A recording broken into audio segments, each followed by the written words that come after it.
kita. Faire rigoler, on laisse Sabine en tout cas. Papa, mata ba kita mama ba robeta li sola faire. Ata na mabe ata na bien beaucoup beta li sola dynastie bo beta li sola faire. Ba ça ba album na marché, ba beta li sola. Sur les artistes monsieur dans la prison tu ma photo. Ya solo. Non nettoyer la prison tu ma photo. Ba vidéo ndenge azolia to to mona. Oh ndenge ma détendre na prison. To mona pas ba message na ngo. Parce que faire ça ngo pourquoi? Ya on mene les suivre ba mo créer ba bleu ko créer. Parce que moment on zelo yanzela mutu nyonso on ne sait jamais alors en lui et j'ai aimé ça na moi que ça message mo très sincère et le leur conseil ça un message parce qu'il y a au moins de faire bimbo alors ça un message c'est important et ça va vivre to bazana to pesa on respect belé par rapport à Msalamba c'est une icône na mboka na biso. Voilà. Boza bateau au rapide ba proche ya Ferregola. Ferregola a eu un problème avec Robin Omondi. Tous un problème non faire à ébiété faire à ébiété ouais je dis la vérité faire à ébiété ba travailler ba embesika moroté ba monana té ba melesika moroté ba za ba camarade sur tous les niveaux sur tous les plans ba za ba ningate mérité ben politesse monsieur ezara inné ben politesse monsieur ezara inné ba monsieur ba botama n'impolitesse. Vous comprenez? Bon, ils ont des gens qui ont poli ou abotama dans les naissances. D'autant que abotama maman est en bimisa bio ils ont poli. Vous allez poli ben poli nyoso. Dans le domaine nyoso ça vous allez poli. Si vous avez un billet, vous faire un billet. Faire un billet. Faire un billet non pas. Il y a ça qui intéressé faire. Un musicien. Aïe marani na betani.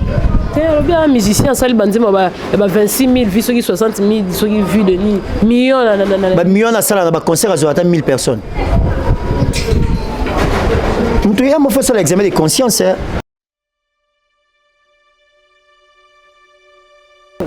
Bon, DJ Arafat, ça va tourner. DJ ça va tourner. DJ va tambola. DJ n'a pas voyagé partout dans sa musique na musique na et puis c'est un bon DJ à responsable pour lui. So on va se comparer. Ah mais quand on a DJ Capé, bah ça la compétition bah on mi ba la pone to ani na niveau na biso to meka pas comme na niveau faire les autant. Même sur un siècle. De fois les canon na banine donc na biété. Na pe mto Hollanda té. OK.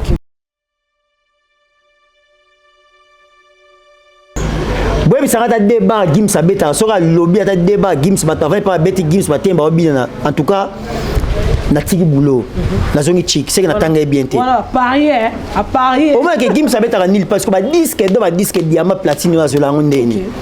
Et ça ma disque té, bango c'est yango ba vendre ba vue na bango ba sala ne ba miso sala. Biso sala la bonne musique. À la place té. Poni. Mamia salara et correspond à bisotin. Il y a un balinga ba base, balinga ba bêtise. Qu'on a ma irresponsable. Ce que fait ma monnaie à la raté. Pas la biso au sani. Donc il y a ça les bâtiments irresponsable. Bon, il y a responsable hein. Bon moi ça la peine de responsable au sable one. Faire appel de babé avec papa Hervé. Et ça artiste il y a comme ça bien mon papa.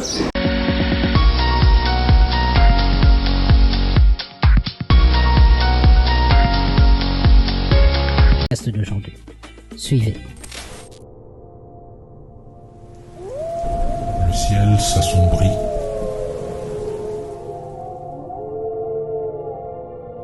La porte se referme avec un bruit sourd. Et puis commence cette longue marche. Il n'a suffi que de très peu de temps pour qu'en te retournant, tu comprennes qu'il n'en restera pas beaucoup. Et oui, ils sont tous, ou presque tous partis. C'est ainsi que partent tout ce que le désespoir fait sombrer dans un monde à part, qui, en voyant l'homme faible et les jours remplis d'ombre, n'ont pas eu le courage de rester. Dehors, c'est la nouvelle tendance. Tout le monde est dans le bruit, et personne n'a de soucis pour personne. Seul ton dernier fils né, Dynastie, Lui, contre vents et marées, continue à frayer son chemin en espérant te retrouver un peu plus loin sur la route. S'il arrivait par le plus grand des hasards que ma voix porte jusqu'à là où tu te trouves en ce moment, eh bien sache que ton fils Dynastie n'est pas seul, car depuis le début, des gens braves, forts et courageux ont revêtu leur scaphandre de combat pour défendre corps et âme la réussite et le succès de ton fils. Eux, on les appelle les Gaulois.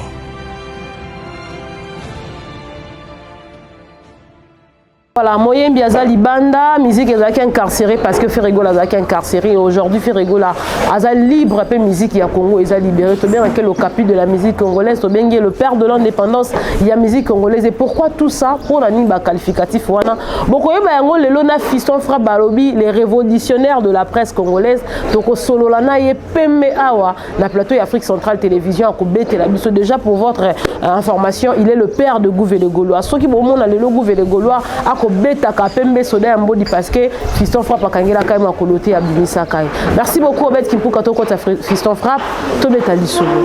Fiston Frappe. Bonjour. Ami. Bonjour, bonjour à Bonne Nyoso et à Afrique Centrale. La MAV coiffure, MAV ma VP. Tu n'as pas la PC Bambo, tu as la Pekanangai. Tu as la Fiston Frappe MAV, tu as la Kanangai. Donc, non, les lots m'habillent au Yébine de Sola, tant qu'on y a tout. Donc, la PC Bambo, tu as trop. Merci à Bagolo, Nyoso, Bazolanda Bisso. Partout dans le monde, la Belgique, la France, partout, Biscana Sobozali. La PC Bambo, merci de la fidélité, la confiance au Boracorda Bisso. Tout le Bélarabino pour l'artiste, la Bino Molingami, faire le caput de la musique. En tout cas, on a toujours pour nous servir, et puis on a toujours pour nous servir. Voilà, boni basango ya vie ya mokili. En tout cas, vieza bien, et bien to bunda, kolom mokili dans Nzambe. On a pesé ce souffle de vie, na santé, tout ça toujours bien to bunda, mais qui est bien. Et côté musique aussi, ça va.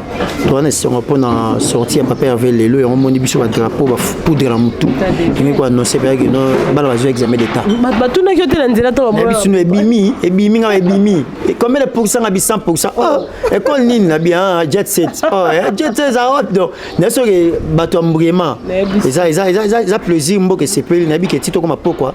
Ba moto ba na moto to ba yo ka su ba tambola pimpi dernier de tamboli bon non laisse tomber ça va. Voilà. Fiston Frappe justice ya mokili, justice ya batu ya balabala ba condamné qui fait rigola 30 ans de prison, 20 ans de prison. Il y en a même ceux qui ont dit que Ferregola mérite la prison parce que ba on est quoi acquisé na ou ba quoi acquisé. Mais à notre grand étonnement, les lots qui Canatan, Malamor Ferregola libre, alors que Babande causé la date à les 15. Qu'est-ce qui s'est passé? Juste à Mokilera Nzambete, bah condamné qui n'a n'engé na bango, bah pesa qui va 30 ans, ça pesa 3 ans, ça pesa 10 ans n'engé na bango, bah bete justice Nzambe pe ali. Et on moni Nzamba sali justice na justice Nzambe les gars ya batu. Comprendre? Donc Nzamba sala justice na la registre, et on moni lelo et salami ko salema oyo bat bazela qui n'engé mususu et Nzamba pesa n'engé mususu. Yango Bible bi vos pensées ne sont pas mes pensées, vos voix ne sont pas mes voix. Voilà Nzamba mtalobi. De ma pensée à batu, et que Nzamba a repensé. Donc voilà, on moni lelo, bazwe chèque, bisozui récite parce que Nzamba kantia n'engé mususu et lelo toza fier ya mon artiste affaire azali banda en tout cas toi c'est makas parce que Congo ezela ki trop Congo ezela ki to musique elle a sur na sensité mboke comme qui kimia malgré bat pasale net mais au senti que non roi n'est pas là et maintenant roi est de retour et bon senti musique comme elle lente. Voilà, déjà Ferregola bah annonça ki biso na ba avocat naie qu'il sera libéré d'ici le 15, mais ça sera une liberté conditionnée. Et le loto qui fait Ferregola libanda, est-ce que Tozobet a toujours qu'à l'isolo, il y a liberté provisoire ou liberté conditionnée, n'engé bajish babengi en haut, Tozobet a l'isolo, il y a liberté totale. Liberté ne se passe à battre la politique à conditionner. Et ça tout le monde a appelé liberté conditionnée, toute liberté provisoire, ça l'a bon. Et ça l'a il y a un terme moko juridique. Ils ont la mais artiste a une liberté naé et à quoi ça m'a ramené que c'est un artiste où il y a un engagement ça mais peut-être conditionné oui par contre le bannière monsieur désormais dans les camboyo si que ça l'a souhaité peut-être n'a pas exemple moi comme peut-être alors là à la tiens la Pampex.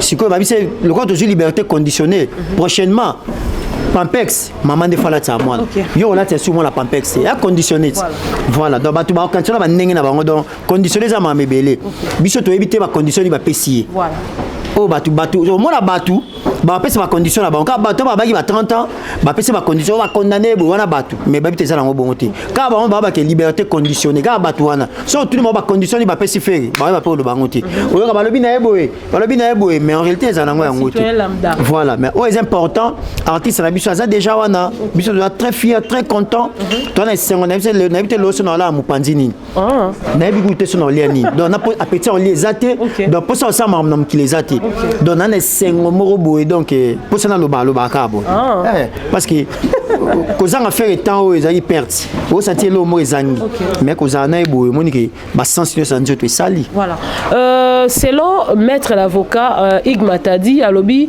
liberté et Ferregola ils a conditionné parce que bah qui peut-être c'est que quitter territoire français ou franchir peut-être le territoire musu jusqu'à ce que maintenant et aussi la justice est-ce que Ferregola par rapport à la liberté au yazui ils a que à quitter sol français est-ce que à ça là ba musu te loka ba production toi ils en nini au fait bah il faut pas comprendre liberté en au sens na en fait là ça ne concerne pas il y a dossier qui privé ou ils familial ou état qui ba avocat na bango baza censé oui ba condition ba PC dans le domaine ni na niveau ni biso ou est important l'artiste est là moi je pense que lelo o mususu wana ils a avocat ba ko expliquer biso et puis c'est important pour na biso ou est important pour la biso artiste à répondre ba activité na normal et ça normal na politique tout le monde va vital caméra a une liberté conditionnée non abima congoté mais tout le monde qui après ba quitter parce que bataille c'est normal faire en France maintenant le banaï non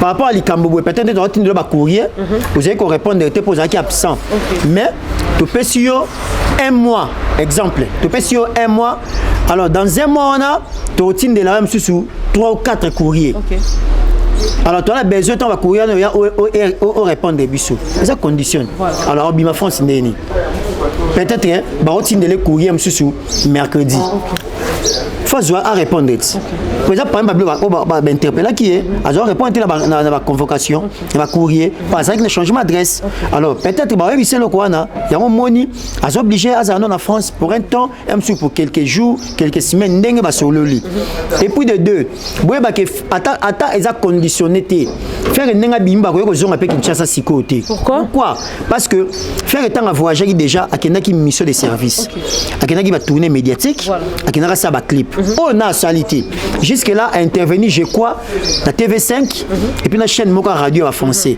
alors il y avait d'autres chaînes où intervenu et ça qui n'a ba clip pour na salité alors ndenga bimi boy même chose matana repos et Moka yebi tanya rejoindre repos et pour faire répondre pour ça tourner médiatique na et ba chaîne ils qui programmé et puis face à là quelques clips où ils osent là na Chili et puis na clip monsieur face à là sur la silici ba programme na wana à regarder ce que Kinshasa pour la to continuer ba programme sur tozanango donc basé là ici côté to pesa bango date exacte na jour présent et ça va que jour bonné artiste azoya pour na à répondre à activité pe ya pas programme ezali le ba film programme ezali donc ba to ba tirer quoi na mutu conditionné ou pas mais l'essentiel artiste a libéré voilà l'artiste est libéré fiston frappe il y a vraiment deux choses dans le cas il y a incarcération à Ferregola bateau bazala qui a Ferregola va venir soutenir mais toi qui est non ngamba journaliste avant toi aborder question à musicien il y a eu des journalistes qui ont fait des émissions soi-disant Ferregola azala qui nae ya kokangamate Ferregola azala qui nae ko vendre na poto mais juste parce que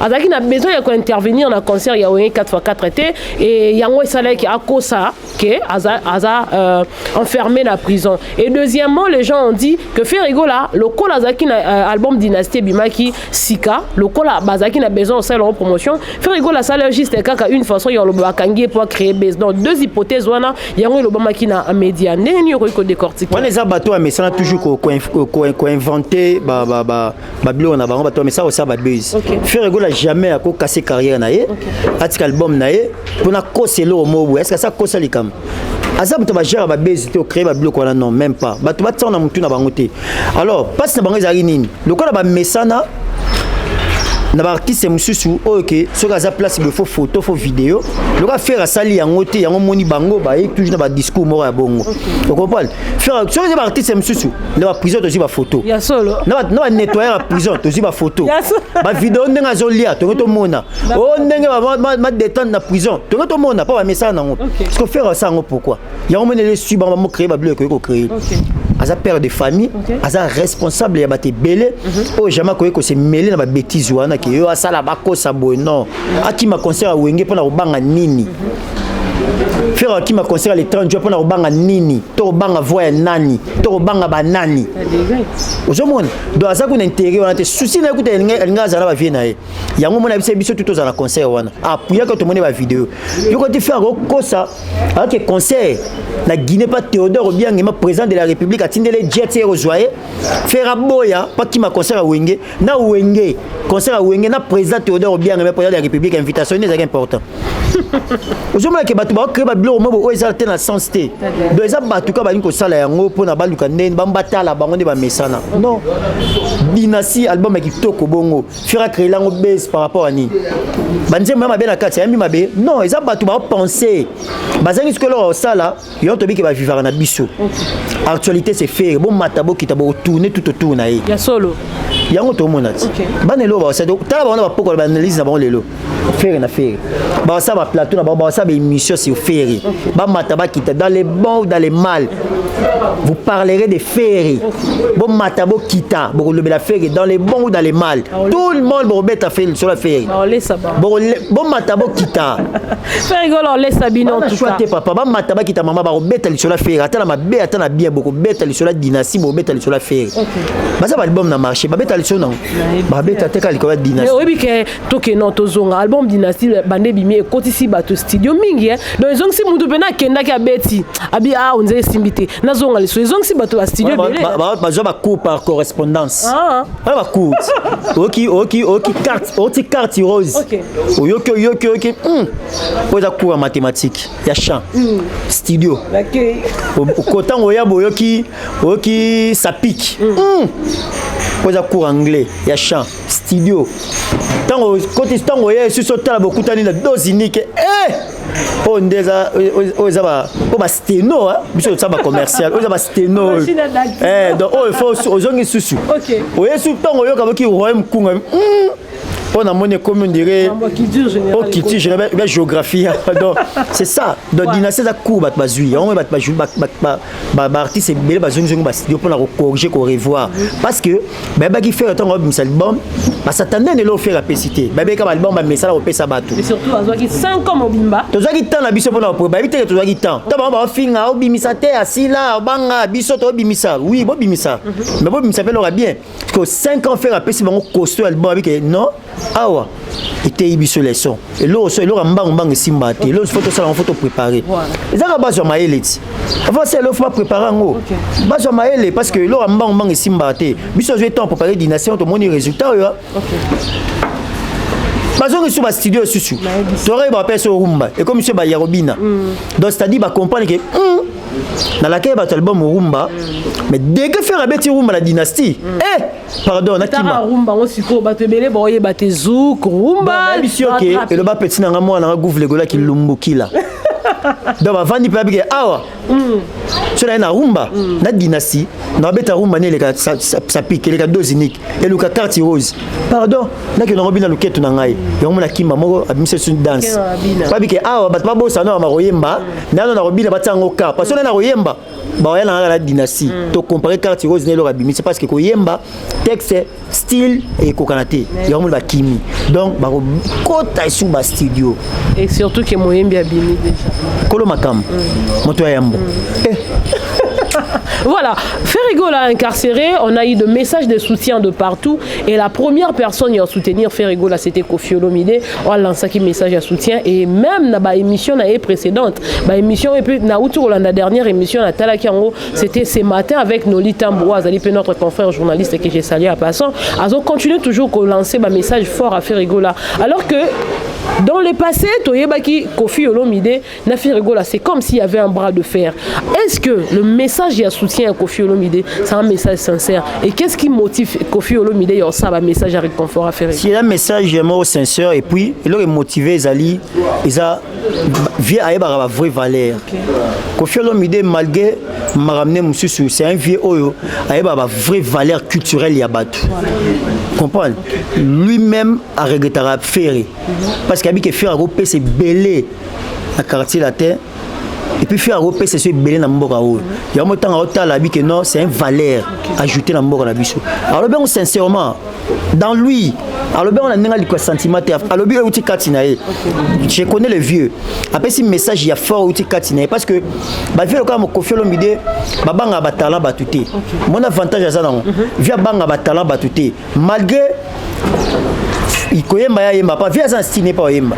Malgré un grand chanteur mais vieux nanda kunaye na maternité naye abimisa ba grand chanteur, ba bon chanteur quoi ba Modogo, ba vient biso ba Sam Chitu, ba vient biso ba Suzuki, ba vient biso lo quoi ba Babia, ba Eric Tuti. Tu comprends? Donc na maternité naye ayembisa bimisa ba grand chanteur. Na ba oba comment wangane lelo. Na ba wala kuta chanteur té. Donc na parcours naye vient bimisa ba bon. Abanga ba talent ba tuté. Kofi Olomide banga batala batuté yango moni aza même na affaire parce que a muto alingaka savoir alinga muta yebi alinga travailler na bato ba yebi yango moni ya ba message na eza ba message ya regret ba message eza ba message ya faire raison à vite parce que via zo mona qui y a un vide dans musique na biso il y a un voix vide des ozanga OK il faut zala parce que musique na biso est complet pas juste que la musique est incomplet parce que voix moko ezanga yango moni via ça ba message wana to condamner tous on pas hypocrisie non pas hypocrisie via la raboui sur a boya boyi sur mon le babongo parce que et où ta katina donc les message mo biso to considérer ngo am ta libosa sala que pas ça qu'on a regret message à libosa sala qui ngana retenir que lo mo ya très fort alobi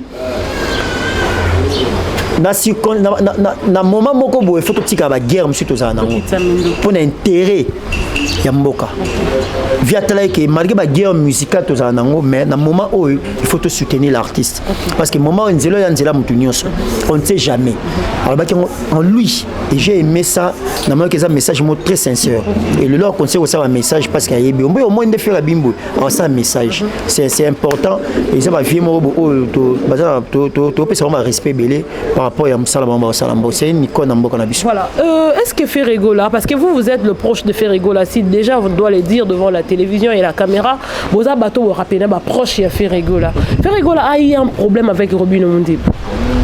Tous un problème non faire à ébiété à faire à ébiété ouais je dis la vérité faire à ébiété ba travailler ba embesika moroté ba monana té ba melesika moroté ba za ba camarade sur tous les niveaux sur tous les plans ba za ba ningate tu comprends alors ça un problème n'est par rapport parce que koyoka bande ko sana ba message il y a réconfort mais à son tour lui il a dit que Ferregola mérite la prison.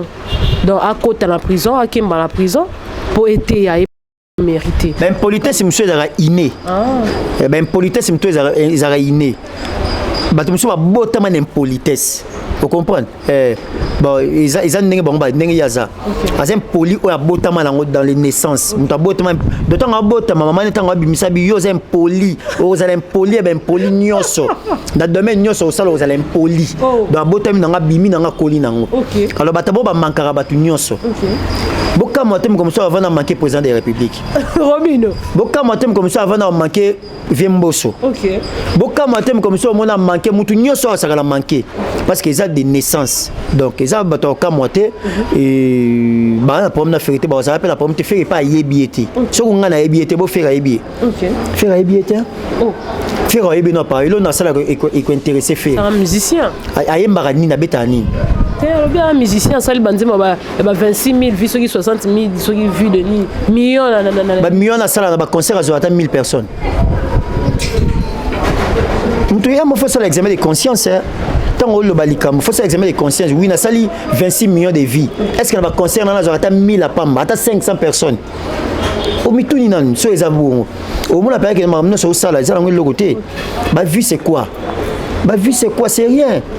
bawenge batondisa ba stade babeta ba plein sans ba vie ba communication ya passe il faut loba la monoko le comme dans internet et dans le côté donc ba tu moko boye ba to Hollanda te et ça artiste te c'est un débrouillard un débrouillard comme ça qui DJ nae qui DJ c'est un DJ Kapale qui est ça un débrouillard qui DJ nae azo ye kolango mutakinde quand même ba tourner na poto tourner musical na poto bon DJ Arafat ça va tourner te oh ba DJ ça va tourner DJ Kapata tambola te DJ qui n'a pas voyagé partout que notre musique na et bête musique na et puis c'est un bon DJ à responsable pour lui so on va se comparer mais quand on a DJ Kapé bah ça la compétition ba ngomi ba la pone to na niveau na biso to meka pas comme na niveau faire les autant même sur siècle de fois les canon na banine donc na biété na pe mto Hollanda te OK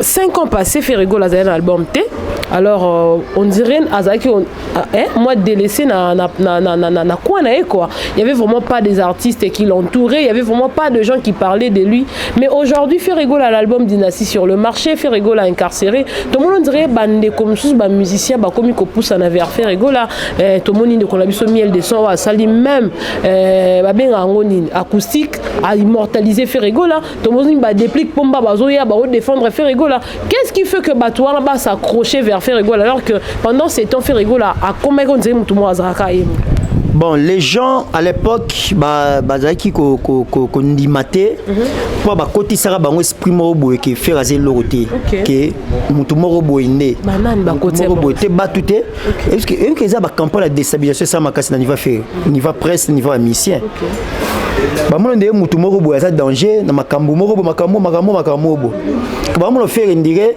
ayebe loroté mettons dynastie bimi ba tu ba comprendre et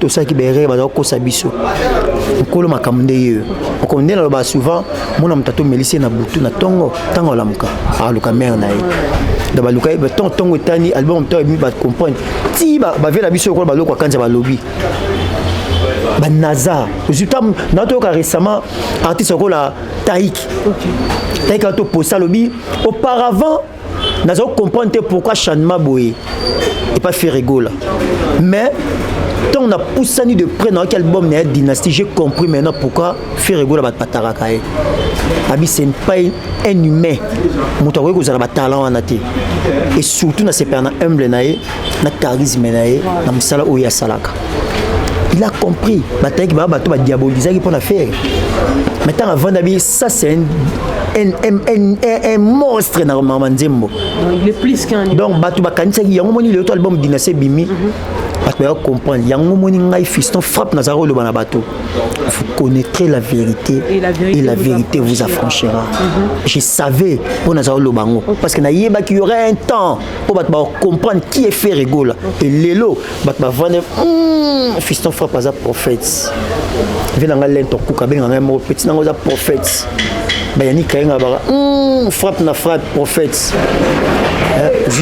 artiste bela minene au le ba comprendre que Ferrego la mystique et ça la ba campagne de déstabilisation ça ma qui ba comprendre le ba mo zonga na nzela donc ba ko kamate ba tsoba pousser le paiement na faire parce que ba comprendre que na faire to zo blora bien oui que sunga biso pe lobby ba mususu et ça ngwe lo côté to yebate voilà album Dynastie sur le marché objectif est ça il faut bazwa disque déjà évolution on a la plateforme streaming et donc il est très bien la plateforme là sur streaming qui est très bien la preuve est que tu as toujours premier dans ma top vente dans la plateforme même sur tu as toujours premier et puis dans la plateforme même sur tu as toujours bien et là ça qui va gola va somba donc c'est-à-dire objectif na biso za disque d'or oh to biso to promettre faire na ba fan faire na promettre biso ensemble na ba fan to fan to soli to ça ni to peut ça faire gola disque d'or bon tu vas bientôt passer disque d'or qu'est-ce qu'il faut faire bino ba communicateur bo sensibiliser biso bo motiver biso bo réveiller biso le sous pour to ba resomba biso pe na part na biso to ba resomba vraiment to salis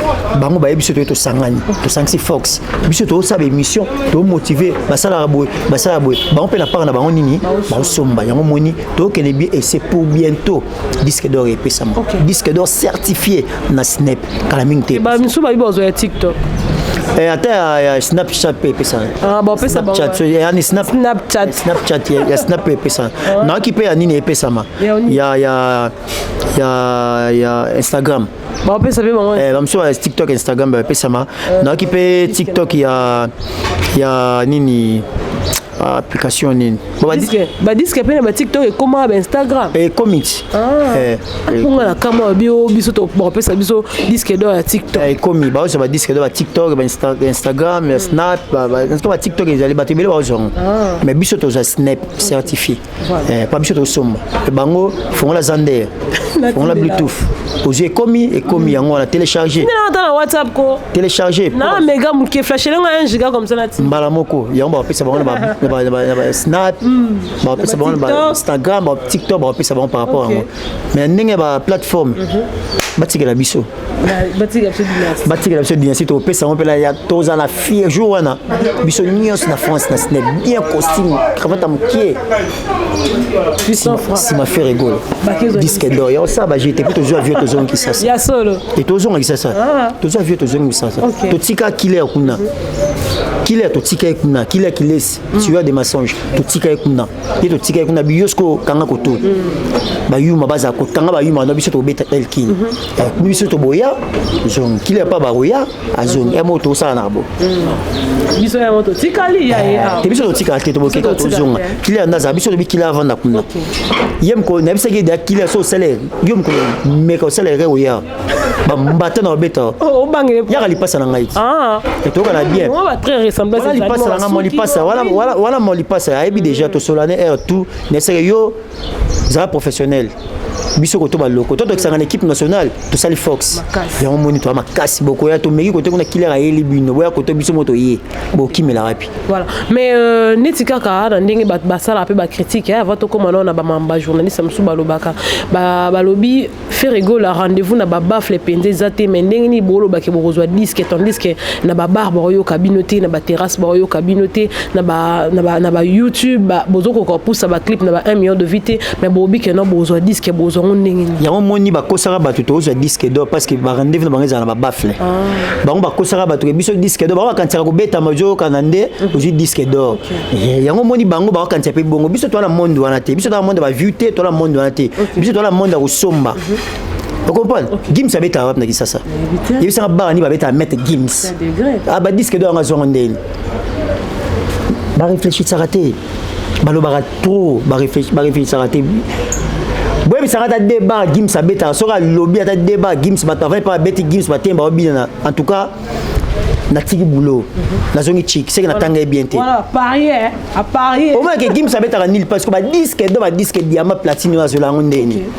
Et ça m'a disque té bango c'est yango ba va na vue na bango ba sala ne ba biso sala biso sala la bonne musique biso sala la musique pour la succès succès la ndane musa to sala la bonne musique o tika éternellement ma chef d'œuvre o ata faire azate bat ba o kanza faire l'autre ka ba vie musundeni to ka ba indépendant cha to ka nguneni ba Congo nde to ka nguneni banzembo lokola nini ndio mona oka ki ya fait na biso izaki ya lutumba mtayembango izaki Carlito vers cassé na kinzembo la vers ça nini ba mona na pepe calé vers cassé neso ke suka na nzembo oki pena ke no artiste pongi ya matanga pongi ya kiti na matanga ndoto ndambo epai bakoyemba epai bakolela masia papa yoka banzemba izoloba banzembo lokola ba loba kito na esika yango loba lisusu ko ba chef d'œuvre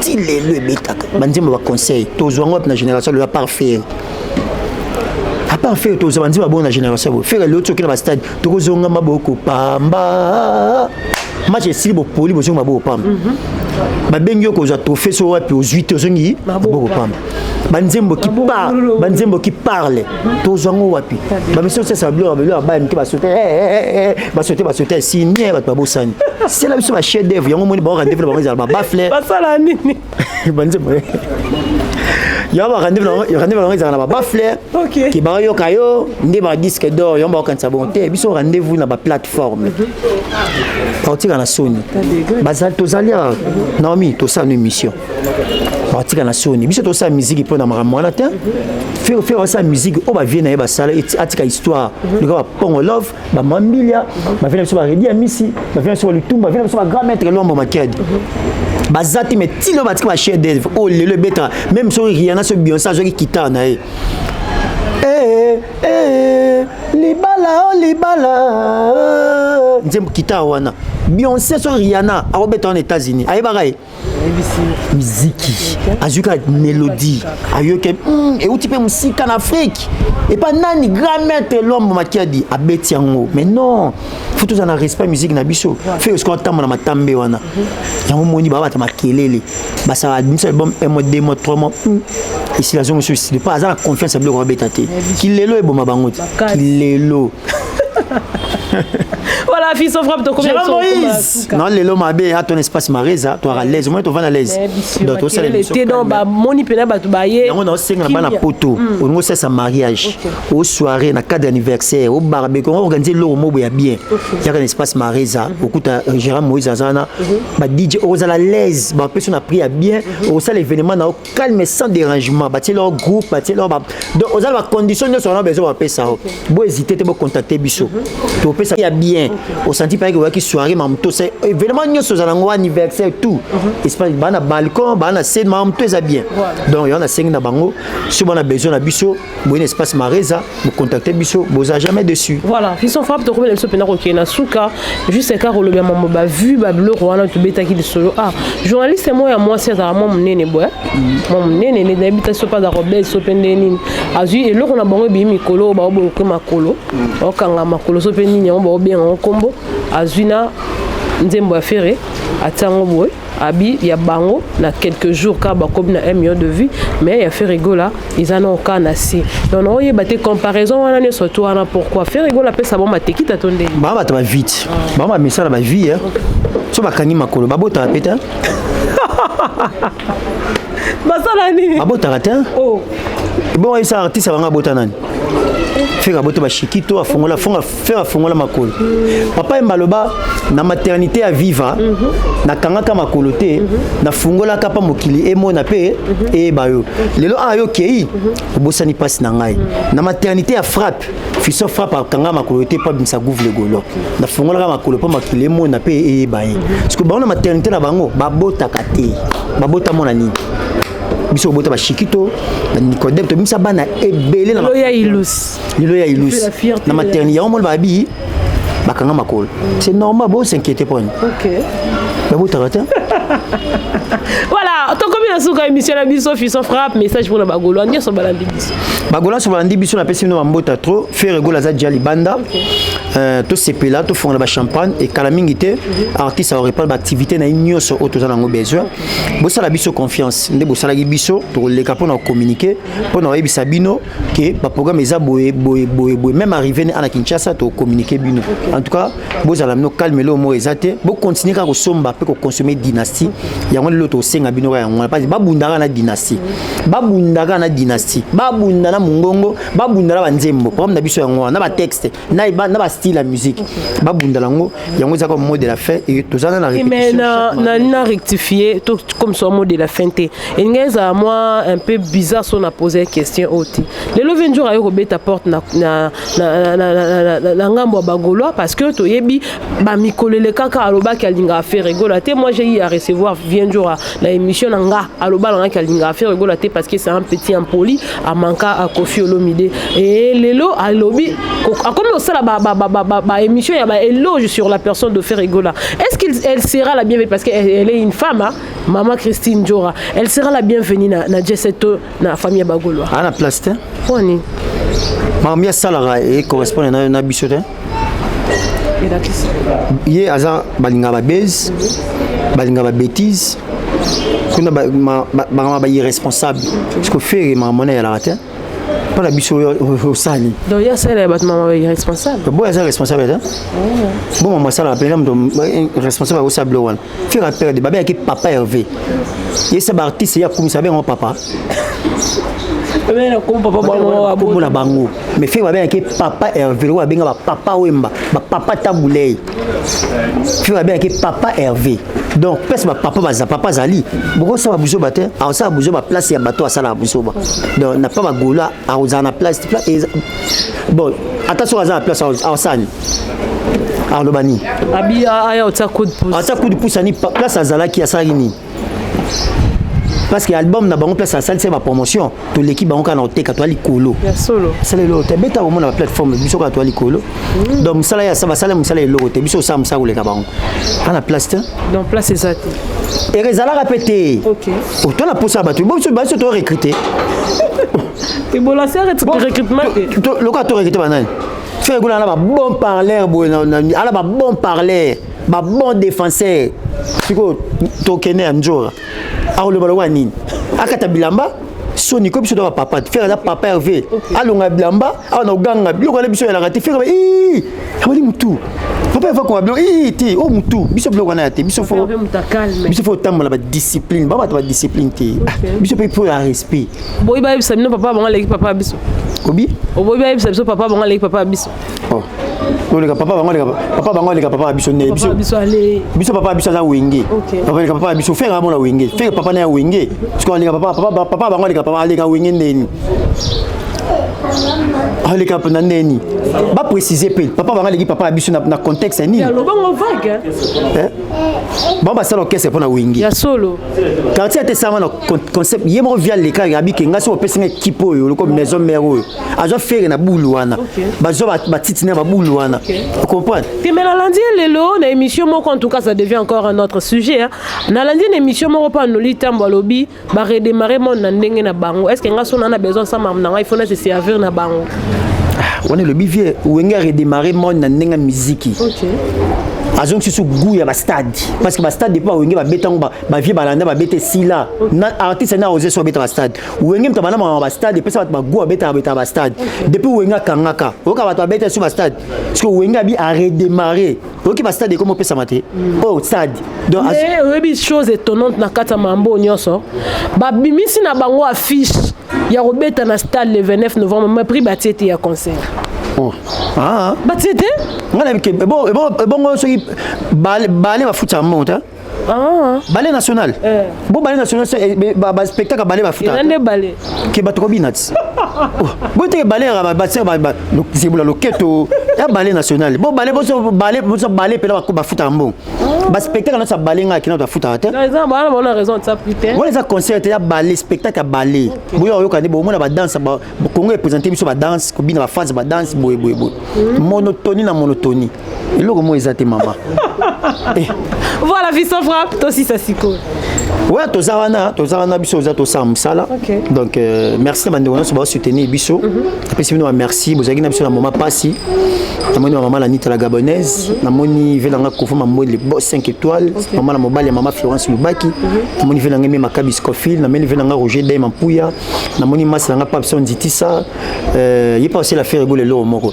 anga sala ngo ton faire rigoler ina to dynastie bimaki pour na bise bomba parce qu'on fait la bimi boy a bete lo mo boy bon mon on kala mita surprise na bombeli bino après si mbote fait na Janice tantonga poto banga mchuri le gourou du temple après si mbote na velanga loboko mbenga kala mita ozana biso na kin yaniki kayenga la monnaie invisible yanga ndeko na peso bambota to mère doublée maman Abeden bon séjour na Kinshasa maman Béatrice Mutombo la joie d'Yake c'est Jessica Djenga London na peso bambota to Oxini Lumene le visionnaire na robosa no jamais velanga do mzamba l'intouchable Léandroit Charlie la page à bourse européenne velanga Doudou Kamalanda Bogara Pembe na robosa na jamais velanga Bessino Bilé Ligue des champions merci beaucoup petite sœur propre Bertie Sarla ba solo na peso bambota to bandeko tout botali biso Mav Coiffure talaka Fiston Frappe na lelo mabe man VP yo yebine to solara et ça nga bien en tout cas bana nyonso ya poto partout biska vous allez maman Clarisse Massamba na kata New York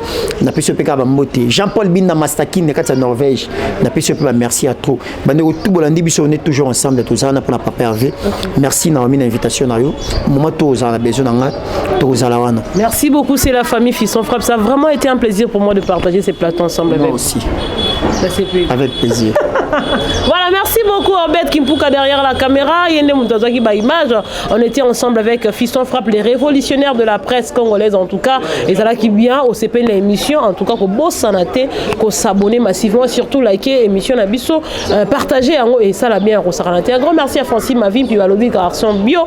Moi le mobile le pepele depuis Orléans en France babito la mabé bambo tenoro yangwana Grégossi le Laurentin ya Kati Golo pene ya Francis Mavim puis Balobi na salon le make-up coiffure bambo te yangwana batoni tout mon message qu'on promettre en tout cas s'il vous plaît quand vous promettez ayez aussi l'habitude de réaliser et ça a un peu sérieuxté quoi au promettre au réaliser et du milliard cadeau tant au promettre ou soit tu ne promets pas ou quand tu promets tu réalises soit ce qu'on monique au réalité prends au moins les téléphones et ça a bien ma casse on s'arrêter un grand merci à Leblanc mais no la maman Adèle Bezo à papa to collé là ba week-end de outil d'accord les caloto bandi lundi de la semaine en tout cas et ça abisso bien ceux qui pendant moi ba promesse ça réalisé galor ma vie puis en tout cas moto no yango wana futa rappel nyongo et ça abisso bien papa Jimmy na biso yemoro balobi pembeni ya Fiston Frappe dans botal la Fiston Frappe télévision bon s'abonner pe na Fiston Frappe télévision vous avez bon nous appelle Fiston Frappe yemoro pe en exclusivité